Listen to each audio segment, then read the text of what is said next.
வணக்கங்க. இன்றைக்கி நம்ம பார்க்க போகிறது ஒரு கனவா மீன் பெரட்டல் செய்யலாங்க. எப்படி செய்யலான்னு பார்க்கலாம். ஒரு ஸ்பூன் மல்லித்தூள், ஒரு ஸ்பூன் மிளகாய்த்தூள், உப்பு, மஞ்சத்தூள் போட்டுங்க நல்லா கிளறி வச்சுக்கலாங்க. அதுக்கப்புறம் கழுவி வச்சுருக்க மீனை எடுத்து போட்டு நல்லா ஒரு பெரட்டி நல்லா எடுத்து வச்சுக்கலாங்க. ஒரு 10 நிமிஷம் ஊறிட்டு இருக்கட்டுங்க. வாணலில் எண்ணெய் சேர்த்து வெந்தயம் போட்டுக்கலாங்க.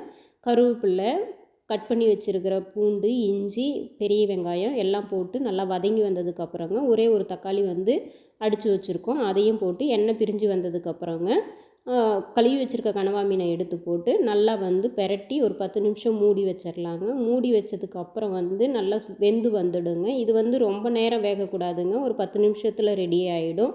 ரொம்ப நேரம் வெந்துச்சுன்னா இது லப்பர் மாதிரி ஆகிடும். அதனால் ரொம்ப நேரம் வேக வைக்காதீங்க. கறிவேப்பிலை போட்டு மிளகுத்தூள் போட்டு நல்லா பெரட்டி எடுத்து வச்சிங்கன்னா நல்லா காரசாரமான கனவா பெரட்டல் ரெடி ஆகிடுங்க. இதை வீட்டில் ஒரு நாள் செய்து பாருங்கள். இந்த வீடியோ பிடிச்சிருந்தால் சப்ஸ்கிரைப் பண்ணுங்கள்.